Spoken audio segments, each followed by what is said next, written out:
नमस्कार, आप देख रहे हैं यूपी की बात। मैं हूं आपके साथ खुशी श्रीवास्तव। वाराणसी से इस वक्त बड़ी खबर सामने आ रही है। यूजीसी के नए कानून के खिलाफ शहर में जोरदार विरोध प्रदर्शन किया गया। सवर्ण समाज के युवाओं ने इस कानून को काला कानून बताते हुए केंद्र की बीजेपी सरकार के खिलाफ मोर्चा खोला। जिला मुख्यालय पर हुए इस प्रदर्शन में युवाओं ने जमकर नारेबाजी की। आइए देखते हैं हमारी ये रिपोर्ट। वाराणसी के जिला मुख्यालय पर उस वक्त माहौल गर्मा गया जब सवर्ण समाज के युवाओं ने यूजीसी के नए कानून के खिलाफ प्रदर्शन शुरू कर दिया। केसरिया भारत के तत्वाधान में हुए इस प्रदर्शन में बड़ी संख्या में युवा शामिल हुए। प्रदर्शनकारियों ने सरकार के खिलाफ जमकर नारेबाजी की और इस कानून को काला कानून बताया। युवाओं का कहना है कि सरकार को इस कानून को लाने की कोई जरूरत नहीं थी। उनका आरोप है कि ये कानून सवर्ण समाज के शोषण के लिए लाया गया है। प्रदर्शन कर रहे युवाओं ने साफ शब्दों में कहा कि अगर सरकार ने इस कानून को वापस नहीं लिया तो इसका विरोध और तेज किया जाएगा। यूजीसी को लेकर पूरे देश में विरोध प्रदर्शन हो रहे हैं। पूरे देश के बाद वाराणसी में की बात करें तो वाराणसी में भी लोगों का गुस्सा चरम पर है। आपको बता दें कि कई युवा यहाँ पर मुख्यालय सर्किट हाउस पहुंचे हुए हैं और यहाँ पर यूजीसी का विरोध कर रहे हैं। हम जानने का प्रयास करते हैं किस तरह का विरोध। आप किसी भी शेड्यूल कास्ट यूजीसी जिस कोई भी जाके पूछेगा, कोई बात कह देगा विद्यालय स्तर पे, महाविद्यालय स्तर पे, तो उस बच्चे का जो जीवन है वो पूरी तरीके से बर्बाद हो जाएगा। तो सरकार को कम से कम ये चाहिए पूरी निष्ठा से कि इसकी पारदर्शी तरीके से, जो समाज में भ्रम फैला हुआ है और वर्गों में भी फैला हुआ है, हम एक दूसरे के प्रति विद्रोह का भाव देखते हैं जबकि एक साथ रहने वाले सभी लोग हैं। और भाजपा को कम से कम बड़े स्तर पे यहाँ के, मैं माननीय मुख्यमंत्री जी को, जो भी यहाँ के प्रधानमंत्री के प्रतिनिधि हैं, पाठक जी हैं, उनसे मेरी प्रार्थना है कि वो इस चीज को स्पष्टीकरण करें, राज्य स्तर पर भी, जिले स्तर पर भी और सरकार के देश के स्तर पर भी। सवर्ण समाज के काफी नेता विधायक ये आवाज क्यों नहीं उठा रहे? वो लोग चुनाव की वजह से वो डंडी बने हुए हैं।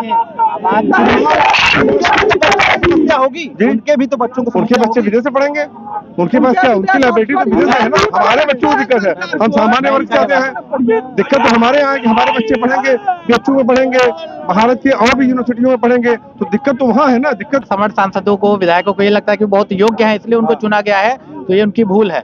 हमारी संख्या है यूपी में, सवर्णों की संख्या 22% है, इस वजह से उनको टिकट दिया जाता है। हमारे एमपीज और एमएलसीज की जो संख्या 154 है, वो उनको इसलिए प्रतिनिधित्व मिला है कि वो हमारे समाज को संतुष्ट कर सके। और आज अगर हमारा समाज इस तरह के संकट में है, वो आवाज नहीं उठा रहे हैं, तो उनको ये भूलना पड़ेगा कि समाज उनके साथ है। क्योंकि अगर आप समाज के साथ नहीं है तो समाज भी आपके साथ नहीं रहेगा। अगर वो आप हमारे प्रतिनिधित्व को बल नहीं दे सकते हैं तो हम भी अपने प्रतिनिधित्व को तैयार कर लेंगे, हम उनका साथ छोड़ेंगे। वो हमसे हैं, हम उनसे नहीं हैं। विरोध के बाद भी अगर सरकार इस बिल को वापस नहीं लेती है, सुधार नहीं करती, तो क्या करेंगे आप? सरकार को विकल्प एक ही नहीं, विकल्प आंदोलन रुकेगा ही नहीं, इनको वापस लेना ही पड़ेगा। आप ये बताइए, समाज और राष्ट्र के निर्माण में हम लोगों का इतना योगदान होने के बाद भी हमने मानते हैं कि अगर शोषित संकुचित लोग हैं तो उनके लिए हम लोगों ने कभी आरक्षण के खिलाफ कभी आवाज नहीं उठाई। लेकिन आप समानता में विभेद पैदा करके ये जो समता जिस तरह से दिखाना चाह रहे हैं, इससे तो आप बहुत ये समझ लीजिए कि बहुत बड़े पैमाने पर लोगों को आपस में बांट रहे हैं। आप ये शिक्षा के लिए बढ़ावा नहीं दे रहे हैं, आप क्राइम को बढ़ावा दे रहे हैं। तो इसलिए मैं कह रहा हूँ इसको वापस लेना ही पड़ेगा। एक हमारा महत्वपूर्ण विषय है कि बहुत सारे पार्टियां 15-85 का नारा देती हैं, तो ये 15% हम क्यों हैं? अगर हमें शोषक का आरोप लगाया जाता तो हम शोषक नहीं है। हमने जो है देश और समाज के लिए बलिदान दिया है।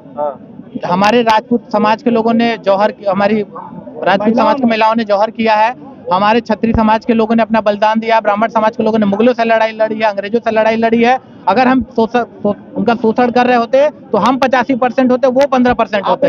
लेकिन हमने देश के लिए बलिदान दिया है, न कि अपने स्वयं के लिए। आज भी अगर हम यहाँ खड़े हैं तो अपने लिए नहीं खड़े, हम लोग पढ़ लिख चुके हैं। लेकिन आने वाले समय में हमारी पीढ़ियां हमें गीदड़ ना कहे, इसलिए आज हम अपनी आवाज बुलंद कर रहे हैं। और 15% इसलिए है कि हमने बलिदान किया है और आज अगर जरूरत पड़ेगी फिर हम बलिदान करेंगे। देश और समाज के लिए बलिदान करेंगे, अपने स्वार्थ के लिए बलिदान नहीं करेंगे। जिस चंद्रशेखर रावण की आप बात कर रहे हैं, उनके समाज की ही, वाल्मीकि समाज की हमारी एक बहन रोहिणी घावड़ी उन पर बलात्कार का आरोप लगाती है। कहाँ है चंद्रशेखर रावण?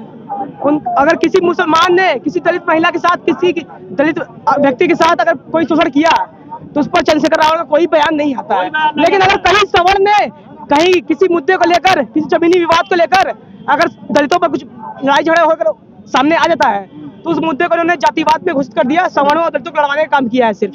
और हमारी सीधी मांग ये है, जो यूजीसी एक्ट मोदी जी ने लाया है, अगर आपने ओबीसी को शामिल किया है, एसटी/एससी को शामिल किया है, तो जनरल कैटेगरी के छात्रों को क्यों नहीं शामिल किया है? सीधी बात है। इसका सीधा मतलब यही है कि आपने जनरल को मान लिया है कि वो अपराधी हैं। उड़ते उड़ते बात ये भी आ रही है कि मुख्यमंत्री जी को साइड करने के लिए मुख्यमंत्री जी की बात हम यहाँ नहीं कर रहे हैं, हमें सवर्ण की बात करनी है। हम लोग अपने समाज की बात कर रहे हैं, सवर्ण की बात कर रहे हैं। मुख्यमंत्री जी और मुख्यमंत्री काम करेंगे, अपनी पार्टी बना के अपने पार्टी के झंडे के नीचे काम करेंगे, दूसरे का झंडा नहीं ढोऊंगा। हम खून है, पानी नहीं हुआ है। हम जिस दिन पानी होगा दूसरे का झंडा ढोएंगे, अब नहीं ढोना है। लगता है संविधान के खिलाफ कोई भी कानून गैर कानूनी है, आपराधिक कृत है।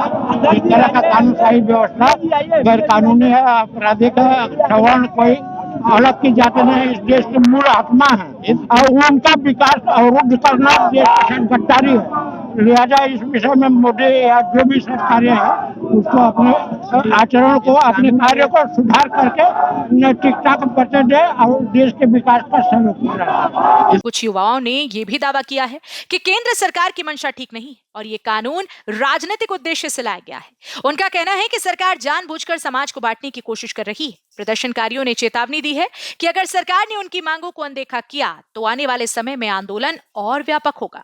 यूपी की बात डेस्क से खुशी श्रीवास्तव की रिपोर्ट। तो हम प्राणों की रक्षा कर देकर अपने देश की रक्षा करेंगे। वाराणसी से यूपी की बात के लिए अशोक सिंह।